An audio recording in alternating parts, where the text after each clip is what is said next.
আমাদের নবম শ্রেণীর পাঠ্য হলো সহায়ক পাঠ প্রফেসর শঙ্কুর, তার দ্বিতীয় চ্যাপ্টার বা অধ্যায় হলো করভাস, যেটা আমাদের সিলেবাস অনুযায়ী। করভাস একটি কাকের নাম অনুসারে রচনা করা হয়েছে। তো এখানে আমরা একটু পড়ছি, দেখো। 15ই আগস্ট। পাখি সম্পর্কে কৌতূহলটা আমার অনেক দিনের। ছেলেবেলায় আমাদের বাড়িতে একটা পোষা ময়না ছিল।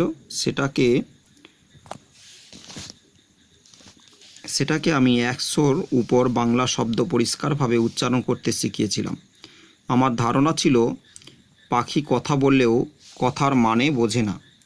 একবার এই ময়নাটাই এমন কাণ্ড করে বসলো যে আমার সে ধারণা প্রায় পাল্টে গেল। দুপুরবেলায় সবেমাত্র আমি স্কুল থেকে ফিরছি, মা রেকাবিতে মোহনভোগ করে বসে আছে, এনে দিয়েছেন। এমন সময় ময়নাটা হঠাৎ ভূমিকম্প বলে চেঁচিয়ে উঠল। আমরা কোনো কম্পন টের পাইনি, কিন্তু পরের দিন কাগজে বেরোলো সিসমোগ্রাফ যন্ত্রে সত্যিই নাকি একটা মৃদু কম্পন ধরা পড়েছে। সিসমোগ্রাফ হচ্ছে কি? ভূমিকম্প মাপক যন্ত্র, নাম হলো সিসমোগ্রাফ। সেই থেকে পাখিদের বুদ্ধির দৌড় সম্পর্কে মনে একটা অনুসন্ধিৎসা রয়ে গেছে, অর্থাৎ মনের মধ্যে একটা জিজ্ঞাসা রয়ে গেছে। কিন্তু অন্যান্য 5 রকম বৈজ্ঞানিক গবেষণা মধ্যে ওটা নিয়ে আর চর্চা করা হয়নি। আর একটা কারণ ছিল অবশ্যই আমার বেড়াল নিউটন পাখি পছন্দ করে না, আর নিউটনকে অখুশি করে আমার কিছু করতে মন চায় না। সম্প্রতি বয়সের জন্যই বোধ হয় নিউটন দেখছি পাখি সম্বন্ধে অনেক উদাসীন হয়ে পড়েছে। সেই কারণেই আমার ল্যাবরেটরিতে আবার কাক, চড়ুই, শালিক ঢুকতে আরম্ভ করেছে।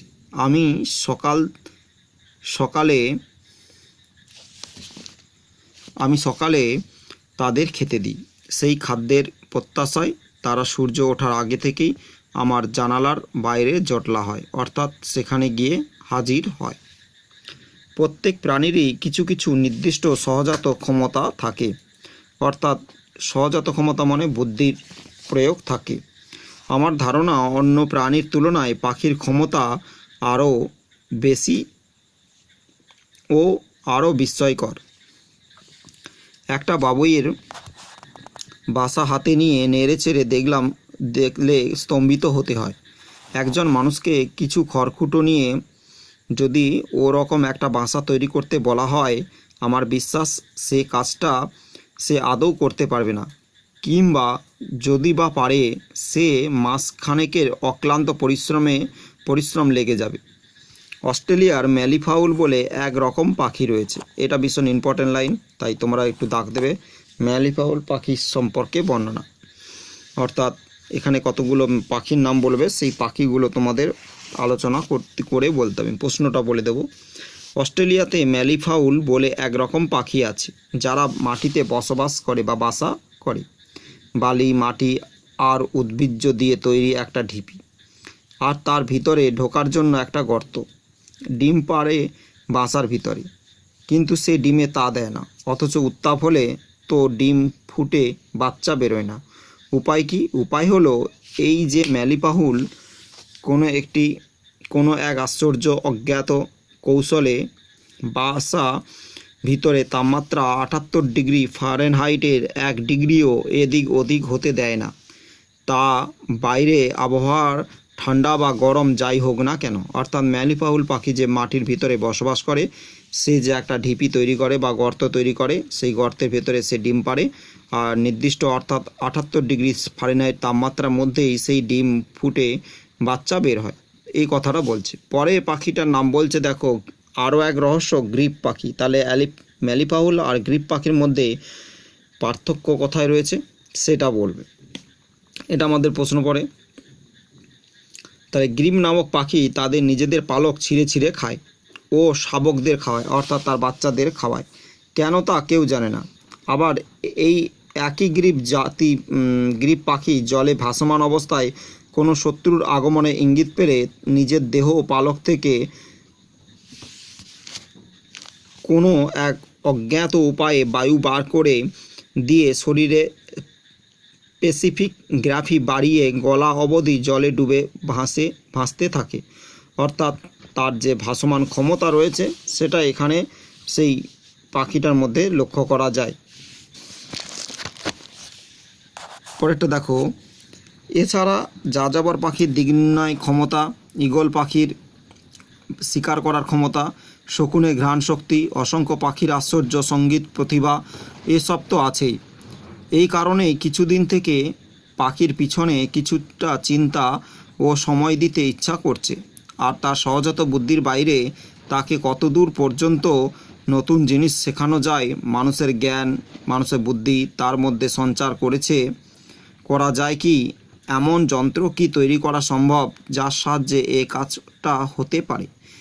এটা প্রফেসর শঙ্কু বিভিন্নভাবে পাখিদের ধারণা দিয়েছেন। একটা ম্যালপাউল পাখি, গ্রিপ পাখি, আর তিনি অন্যান্য পাখিদের যে সহজাত ক্ষমতা রয়েছে সেগুলোর সম্বন্ধে তিনি ধারণা দিয়েছেন। এবারই আসছেন তিনি পাখি পোষার মানসিকতা নিয়ে। 20 সেপ্টেম্বর। আমার পাখি পড়ানো যন্ত্র নিয়ে কাজ চলেছে। আমি সহজ পথে বিশ্বাসী। আমার যন্ত্র তাই হবে জলের মতো সহজ। দুটি অংশ হবে এই যন্ত্র। একটি হবে খাঁচার মতো, পাখি থাকবে সেই খাঁচার মধ্যে, খাঁচার সঙ্গে বৈদ্যুতিক সংযোগ থাকবে দ্বিতীয় অংশে। এই অংশটি থেকে জ্ঞান ও বুদ্ধির চালিত হবে পাখির মস্তিষ্কে। এই 1 মাস আমার ল্যাবরেটরির জানালা দিয়ে খাদ্যের লোভে যেসব পাখি এসে ঢুকেছে সেগুলোকে আমি খুব মনোযোগ দিয়ে স্টাডি করেছি। কাক, চড়ুই, শালিক ছাড়া পায়রা, ঘুঘু, টিয়া, বুলবুলি ইত্যাদি পাখি মাঝে মাঝে আসে।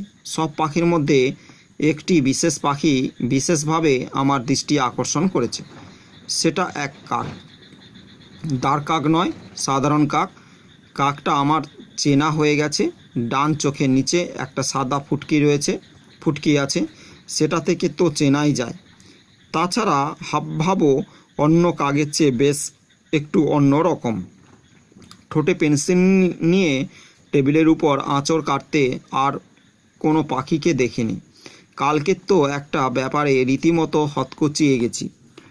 আমি আমার যন্ত্র তৈরি করার কাজ করছি, এমন সময় একটা খচখচ শব্দ করে ঘাড় ফিরিয়ে দেখি কাক একটা আধ খোলা দেশলাইয়ের বাক্স থেকে ঠোঁট দিয়ে একটি কাঠি বার করে তার মাথাটা বাক্সের পাশটায় ঘষছে। আমি বাধ্য হয়ে হুঁসুস শব্দ করে কাকটাকে নিরস্ত করলাম, বারণ করলাম। কাকটা তখন উড়ে গিয়ে জানালায় বসে গলা দিয়ে দ্রুত কয়েকটা শব্দ করলো, যেটার সঙ্গে কাকের স্বাভাবিক কাকা শব্দের কোনো সাদৃশ্য নেই। হঠাৎ শুনে মনে হবে যেন কাকটা বুঝি হাসছে। অর্থাৎ এটা লেখকের ভাবনা, কাকের মধ্যে যে তার প্রতিভা রয়েছে সেটা ফুটিয়ে তোলার জন্য।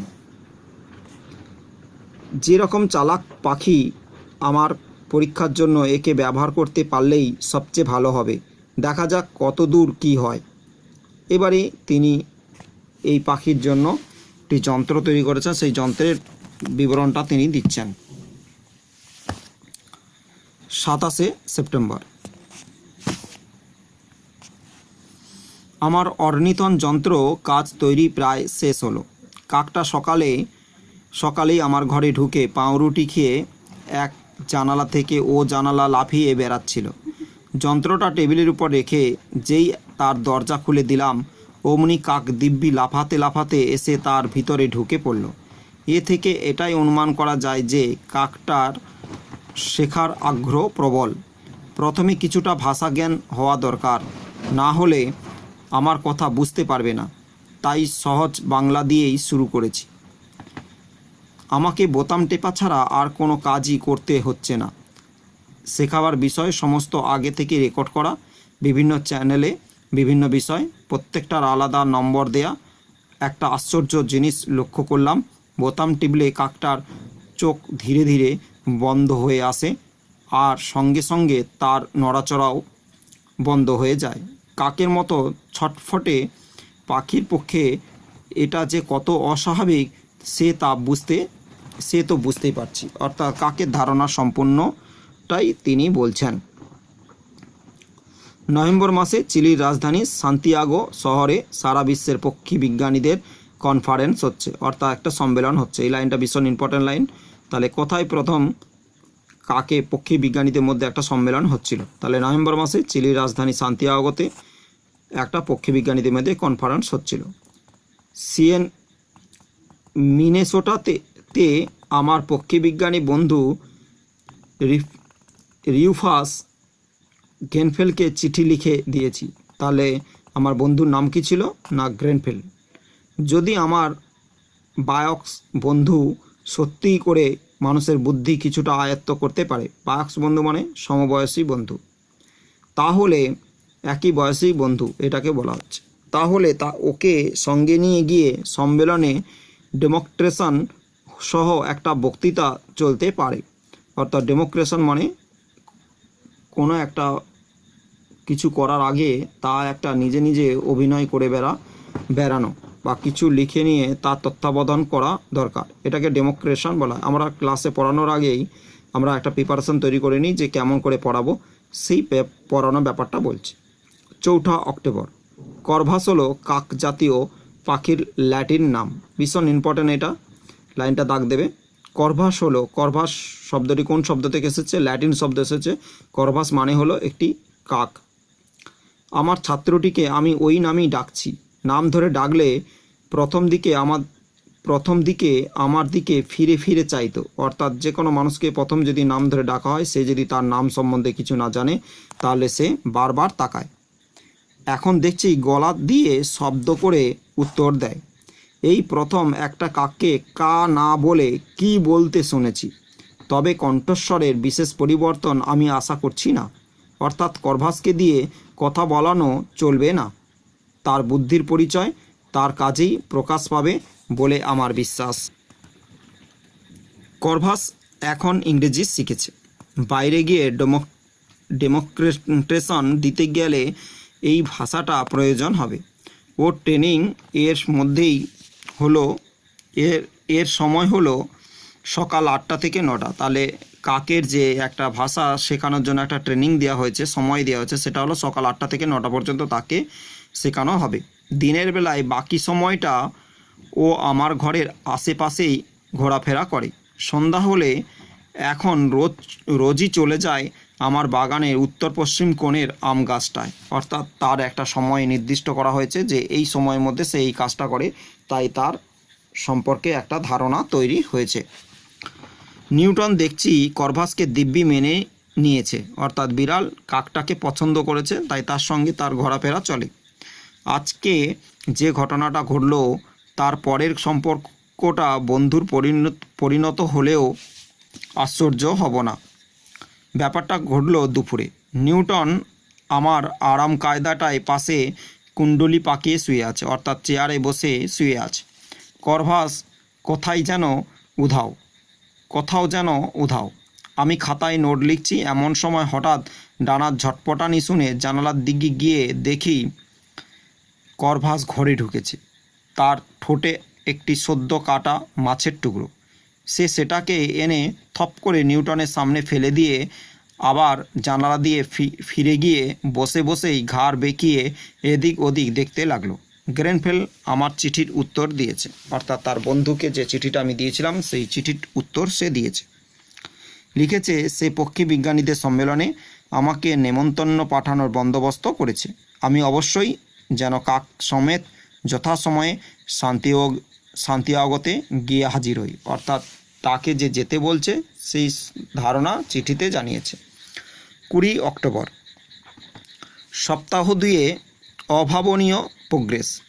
অর্থাৎ 2 সপ্তাহ ধরে আমরা ভীষণভাবে একটা প্রোগ্রেস আয়োজন করলাম। করভাস ঠোঁটে পেন্সিল দিয়ে ইংরেজি কথা আর সংখ্যা লিখছে।